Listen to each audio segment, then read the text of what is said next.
yaitu kisah taubatnya Abu Hurairah dari fatwahnya terhadap wanita yang telah berzina. Di sini kalau kita lihat judulnya, ada julukan Abu Hurairah. Ini julukan seorang sahabat, namanya Abdurrahman ibn Sakhr. Abdurrahman ibn Sakhr. Orang ini sebenarnya masuk Islamnya terlambat. Hanya beberapa tahun saja sebelum meninggalnya Nabi SAW. Tapi beliau termasuk penuntut ilmu yang giat. Dari mulai masuk Islam sampai meninggalnya Nabi SAW selalu melazimi Nabi. Dan juga beliau menghafal banyak sekali hadis Nabi SAW. Sampai mengungguli semua sahabat dalam periwayatan hadis. Jadi sahabat yang paling banyak meriwayatkan hadis dari laki-laki adalah Abu Hurairah. Nah, dipanggil Abu Hurairah karena Hurairah diambil dari kata-kata hira yang berarti kucing. Cukup banyak riwayat yang menukil tentang kenapa dipanggil dengan Abu Hurairah. Salah satu kisahnya adalah pernah di Mekah dia memasukkan, atau pernah satu waktu, bukan di Mekah, di satu waktu dia pernah melihat ada kucing kecil, lalu dia mengantongi kucing itu di kantong bajunya dan terdengar suaranya, lalu orang-orang di sekitarnya mendengar suara kucing itu sambil mengatakan, oh kamu Abu Hurairah, maksudnya kamu orang yang sedang memelihara kucing itu sendiri. Abu Hurairah di satu hari pada saat dia sudah menjadi ulamanya muslimin, maka dia pernah mengeluarkan sebuah fatwa berhubungan dengan seorang wanita yang telah berzina. Namun di sini kita sedang membahas bukan taubatnya si wanita, tapi taubatnya Abu Hurairah. Kira-kira apa yang sedang terjadi? Saya akan bacakan kisahnya. Kita di halaman 57 ya. Dari Abu Hurairah radhiyallahu anhu, beliau berkata, aku keluar suatu malam setelah sholat Isya bersama Rasulullah SAW. Tiba-tiba aku bertemu dengan seorang wanita yang memakai niqab berdiri di pinggir jalan dan berkata, niqab itu maksudnya cadar ya. Lalu wanita itu berkata, wahai Abu Hurairah, aku telah berbuat dosa besar, apakah aku masih bisa bertaubat? Maka Abu Hurairah bertanya, apa dosa yang kamu maksud? Wanita itu menjawab, aku telah berzina dan plus aku membunuh anak hasil zinaku. Maka Abu Hurairah berkata kepadanya, kamu telah binasa dan membinasakan. Maksudnya kamu binasa karena telah berbuat zina plus kamu membunuh anak hasil zinamu. Sebenarnya anak itu kan tidak ada dosanya. Walaupun dari anak hasil zina tidak boleh digugurkan. Karena yang dosa orang tuanya. Maka dia mengatakan, kamu telah binasa dan membinasakan. Demi Allah, tidak ada kesempatan bagimu bertobat. Ini fatwanya Abu Hurairah. Dia langsung memvonis kalau wanita yang telah berzina dan bunuh anaknya ini nggak bisa bertobat. Nah, ini kesalahan Abu Hurairah di situ. Itu yang sedang kita bahas. Wanita itu seketika menjerit dan hampir saja pingsan, kemudian pergi. Maksudnya karena Abu Hurairah seorang ulama dan juga sahabat Nabi, berarti apa yang dia bahasakan dianggap sebuah tuntunan dari agama. Berarti dia sudah tidak bisa lagi diterima tobatnya, artinya akan ada hukuman datang kepada dia. Lalu Abu Hurairah berkata dalam hatinya, bisa-bisanya aku memberikan fatwa, sedangkan Rasulullah SAW masih berada di tengah-tengah kami. Jadi setelah dia sampaikan itu, perempuan itu pergi dalam kondisi ketakutan. Abu Hurairah lalu mengatakan pada dirinya sendiri, kok bisa aku menyampaikan tadi itu, sementara masih ada Rasulullah SAW. Maksudnya lebih baik Rasulullah yang jawab, jangan dia gitu. Di pagi harinya, kata Abu Hurairah, aku datang kepada Rasulullah SAW dan aku berkata, wahai Rasulullah, tadi malam ada seorang wanita yang meminta fatwa kepadaku begini dan begitu. Maksudnya diceritakanlah tentang kasus perempuan itu. Maka Rasulullah SAW bersabda, inna lillahi wa inna ilaihi rajiun. Kami milik Allah, kami akan kembali kepada Allah. Kamu, maksudnya wahai Abu Hurairah, demi Allah yang telah binasa dan membinasakan. Terbalik sekarang. Sebenarnya kamulah yang telah binasa dan membinasakan dengan fatwamu itu. Di sini banyak sekali makna daripada perkataan ini, nanti akan kita jelaskan. Saya bacakan dulu riwayatnya. Di mana dirimu, itu mana kamu dari firman Allah Subhanahu wa taala yang artinya ini dalam surah Al-Furqan surah nomor 25 ayat 68 sampai 70. Dan orang yang tidak mempersekutukan Allah dengan sesembahan lain dan tidak membunuh orang yang diharamkan Allah kecuali dengan alasan yang benar dan tidak berzina. Dan barang siapa yang melakukan demikian itu niscaya mendapat hukuman yang berat. Hingga sampai pada firman Allah, maka kejahatan mereka diganti Allah dengan kebaikan. Allah Maha Pengampun lagi Maha Penyayang. Jadi maksudnya Al-Furqan ayat 68 sampai 70 ini menyebutkan rincian tentang dosa-dosa besar, tetapi Allah mengancam bagi orang yang tidak taubat dan justru memberikan peluang pemaafan bagi orang yang taubat. Kemudian Abu Hurairah berkata, maka aku keluar dari sisi Rasulullah SAW dan berkeliling di jalan-jalan kota Madinah. Aku berkata, siapa yang bisa menunjukkan kepadaku di mana wanita yang telah meminta fatwa kepadaku tadi malam begini dan begitu. Hingga anak-anak kecil berkata, Abu Hurairah telah gila. Karena semua orang ditanya mencari tahu di mana wanita itu. Akhirnya pada malam hari itu aku menemukannya di tempat yang sama ketika aku bertemu semalam. Maka aku sampaikan kepadanya seperti yang dikatakan Rasulullah SAW bahwasanya dia bisa bertaubat. Wanita itu seketika berteriak histeri karena saking gembiranya dan berkata, aku memiliki sebuah kebun untuk disedekahkan kepada orang-orang miskin dikarenakan dosaku. Jadi itu ada footnote di bawah dari referensi yang sempat kami ambil. Baik, sekarang setelah membacakan kisah ini, kita coba ambil hikmah-hikmah satu persatu dari potongan kisah ini. Yang pertama, tentang keutamaan Abu Hurairah sendiri. Walaupun di sini sedang, dalam kisah ini seperti sedang ada teguran terhadap fatwa yang dia sampaikan. Tapi besarnya jiwanya Abu Hurairah ingin menceritakan kisah ini. Ini kan kisah dia pribadi. Dia bisa saja tidak nukil kan, sehingga tidak sampai kepada kita. Dia tutupin selesai. Tapi dia menceritakan ini. Ini sekarang kita tahu semua karena dia menceritakan tentang kejadian tersebut. Apalagi dalam kisah ini bisa ditangkap sebenarnya seakan-akan Abu Hurairah sedang ada di situ dan tidak banyak orang. Wanita itu bertanya di malam hari, kemudian dia memberikan fatwa. Dia bisa saja tutupin itu. Tetapi di sini dia membuka. Berarti ini keutamaan khusus. Dan ini memang harusnya menjadi sifat seorang Muslim. Tidak ada egoisme dalam Islam di saat kita salah. Ya. Kalau kita salah, akuin kesalahan tersebut dan perbaiki ke depan. Nah itu yang benar. Jadi jangan sampai karena kita ditegur oleh anak, ditegur oleh orang mungkin bagi kita lebih rendah secara ekonomi, secara pendidikan, secara umur. Kemudian kita tidak mau menerima masukan. Tapi kita harus bisa mengambil hal yang benar. Kebenaran harus mengalahkan segala sesuatunya. Nah ini yang kita bisa ambil pelajaran luar biasa dari sosok Abu Hurairah. Karena beliau adalah manusia yang sangat baik di kalangan sahabat. Semua sahabat umumnya memberikan kesaksian tentang kesolehan Abu Hurairah dan bagaimana kecerdasan dan keluasan ilmunya. Nah, di sini dia menceritakan salah satu tanda bukti luas ilmunya pada saat dia berbuat salah, dia mau ngakuin sebagai sebuah kesalahan dan dia memperbaikinya. Pelajaran kedua tentang bolehnya seorang wanita bertanya hukum ya yang dia belum faham kepada seseorang yang faham agama. Apakah perempuan atau laki-laki? Dia tinggal bertanya hukumnya. Seperti kasus perempuan ini bertanya. Dan seringkali juga terjadi di majelis Nabi SAW ada yang bertanya tentang hukum agar dia faham. Cuma memang adab dalam bertanya itu benar-benar harus ikhlas karena Allah supaya ada nilai pahalanya. Yang kedua, dia memang belum faham sehingga dia tanya supaya dia faham dan tahu tentang hukum. Atau yang ketiga, dia sudah faham, pernah dengar tapi untuk memastikan. Dan tidak ada sama sekali niat untuk menguji pematerinya ya. Karena Nabi SAW mengatakan itu salah satu hal yang bisa membinasakan orang kalau dia bertanya atau belajar ilmu agama untuk menyaingi para ulama, untuk dibilang dia alim ya, dia bertanya hanya supaya teman-temannya bilang dia pintar. Nah itu tidak dibolehkan dalam majelis ilmu, betul-betul karena dia mau tahu gitu. Kemudian yang ketiga, bolehnya dalam bertanya hukum agama menyebutkan tentang dosa yang dilakukan. Saya telah berbohong, saya telah berzina, saya telah membunuh. Dia membahasakan bukan untuk membuka aibnya, tapi untuk menanyakan hukum. Nah ini terjadi juga pada kisah kita yang nomor 3 yang lalu. Yang orang membunuh 99 jiwa karena dia berkata kepada orang alim atau abid yang dia temui, saya telah membunuh 99 jiwa. Ya, dia sudah mengatakan kepada si alim, saya telah membunuh 99 jiwa, ada taubat gak buat saya? Nah seperti itu.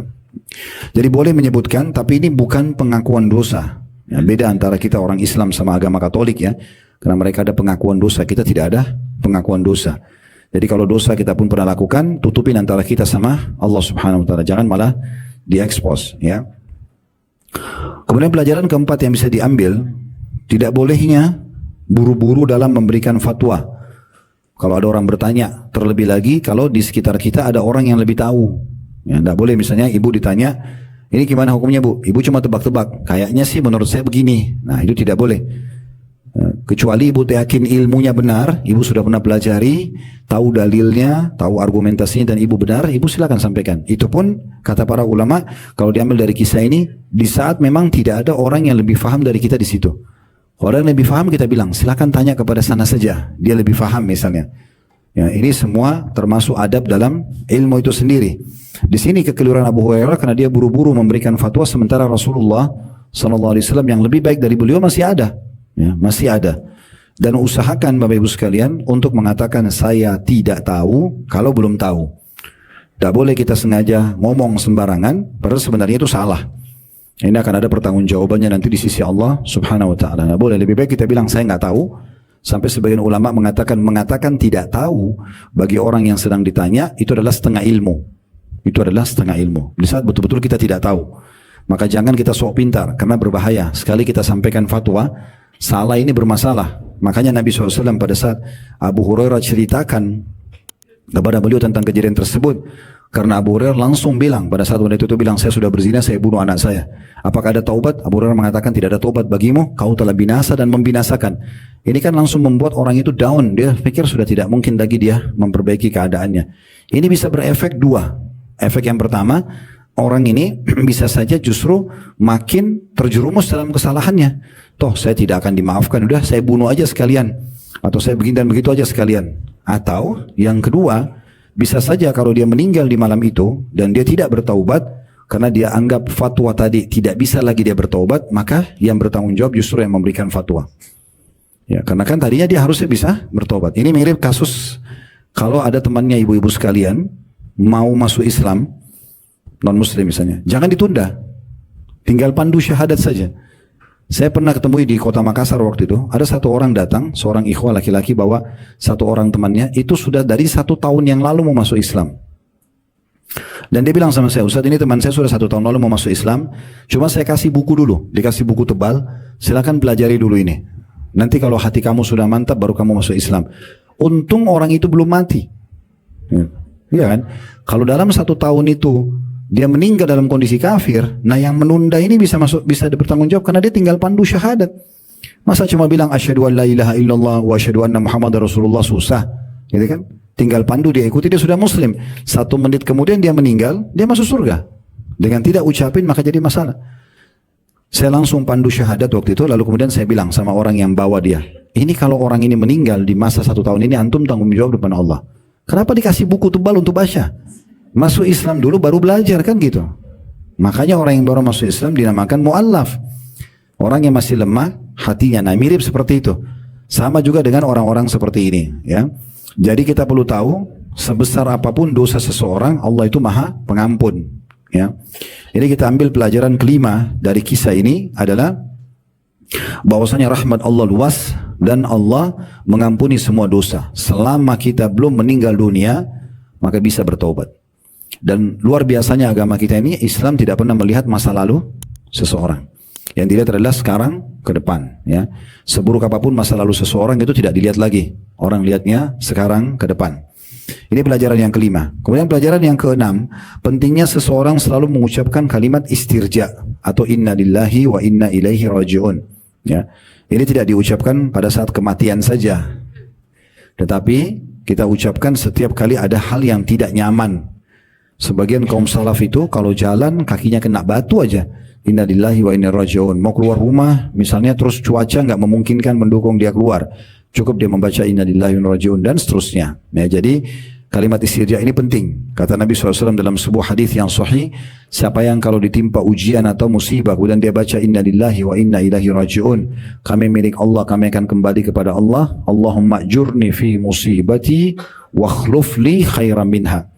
Ya Allah, berikanlah aku pahala dari musibahku ini dan gantikan aku yang lebih baik darinya, maka Allah akan gantikan musibahnya menjadi kegembiraan atau kesenangan. Jadi selalu baca inna lillahi wa inna ilaihi raji'un, Allahumma ajurni fi musibati wa akhluf li khairan minha. Ini hadis yang masyhur riwayat Bukhari. Ummu Salamah radhiyallahu anha, istri Nabi SAW, beliau waktu suaminya meninggal, Abu Salamah, awal-awal Islam, Abu Salamah ini orang yang sangat soleh. Ya, dia di awal-awal Islam itu bersama dengan Abu Bakar, bersama dengan sahabat-sahabat Nabi yang mulia. Waktu dia meninggal, Ummu Salamah karena merasa masih muda dan dia ingin ada pendamping lagi, tapi di saat itu umat Islam masih dihitung jari jumlahnya. Karena di awal-awal Islam di fase Mekah. Maka dia mendengarkan hadis Nabi SAW ini, dia bilang saya mengamalkan inna lillahi wa inna ilaihi raji'un, Allahumma ajurni fi musibati wa akhluf li khairan minha, itu 3 bulan. Dia bilang saya amalkan terus, selalu saya baca, dan saya bertanya-tanya kira-kira siapa yang lebih baik daripada Abu Salamah. Setelah 3 bulan dia bilang, saya melihat keajaiban doa ini karena yang melamar saya adalah Rasulullah SAW. Tentu Rasulullah lebih baik daripada Abu Salamah, otomatis gitu. Nah ini dia praktekin doa itu. Pelajaran yang keenam, tadi yang kelima, yang ketujuh, yang keenam ya. Baik, yang ketujuh tentang ya besarnya rahmat Allah Subhanahu Wa Taala diambil daripada surah Al-Furqan ayat 68 sampai 70 itu. Tentang dosa-dosa, dosa syirik, ya, dosa membunuh, dosa berzina, dosa apa saja, ya. Besarnya rahmat Allah Subhanahu Wa Taala, si pelaku-pelaku ini akan diberikan kesempatan untuk bertaubat dan dia bisa memulai hidupnya lagi, dia bisa memulai hidup baru, ya, memperbaiki ke depan. Artinya besarnya rahmat Allah itu faedah yang ketujuh tadi ya. Baik, yang kedelapan adalah pentingnya seorang muslim untuk mengakui kesalahannya dan bagaimana dia segera memperbaikinya. Diambil daripada paragraf terakhir sikap Abu Hurairah. Karena dia merasa bersalah, maka dia segera keluar, dia mencari mana perempuan yang kemarin malam atau semalam dia berikan fatwa salah itu. Dia keliling dan tidak malu untuk menanyakan kepada orang-orang. Ya. Maka dia pun akhirnya mengakui kesalahannya, ya, dan kemudian dia memperbaikinya. Di sini kita bisa lihat tidak ada rasa malu dari Abu Hurairah. Dinukil dalam kisah ini sampai anak-anak kecil di Madinah menganggap Abu Hurairah sudah gila.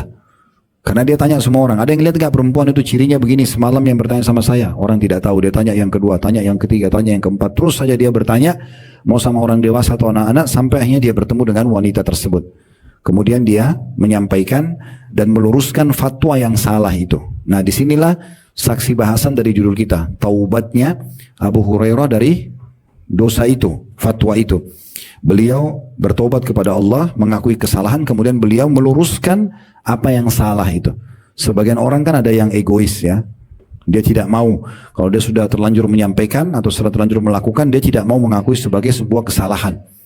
Ya, dia punya perasaan ya ego, nggak mau sama sekali mengakui. Dan ini tidak boleh dalam Islam. Maka di sini kita lihat bagaimana Abu Hurairah segera memperbaiki kesalahannya itu, dan ini bagian daripada sifat seorang muslim. Kemudian yang terakhir yang bisa kita ambil, yang ke-9 pelajarannya, bagaimana seseorang itu kalau bertaubat kepada Allah Subhanahu Wa Taala, ada baiknya dia menyempurnakan dengan sedekah. Dia menyempurnakan dengan sedekahnya. Ya, di sini perempuan itu pada saat mendengarkan ternyata dia masih bisa diterima taubatnya, sebagai bentuk rasa gembiranya maka dia bersedekah dengan kebun kurmanya. Dia bersedekah dengan kebun kurmanya. Jadi boleh kita menyempurnakan taubat kita dengan menambah atau bersedekah, menyempurnakan dengan sedekah. Abdullah bin Abbas radhiyallahu anhu berkata, aku pernah memiliki beberapa hajat yang aku panjatkan kepada Allah dan belum diterima. Maka aku pun sengaja keluar bersedekah kepada orang-orang fakir miskin agar hajatku dipenuhi oleh Allah. Jadi banyak sekali manfaat sedekah itu. Selain Allah bukakan pintu kekayaan, Allah gantikan sedekahnya juga. Itu bisa menjadi solusi dari permasalahan-permasalahan kita. Kata Ibnu Ja'ad rahimahullah, salah satu ulama mengatakan, sesungguhnya sedekah itu betul-betul bisa menyelamatkan dari 70 pintu masalah, 70 pintu musibah. Ya, jadi dengan sedekah ini berarti bisa banyak manfaat didapatkan, termasuk di sini penyempurnaan terhadap taubat kita.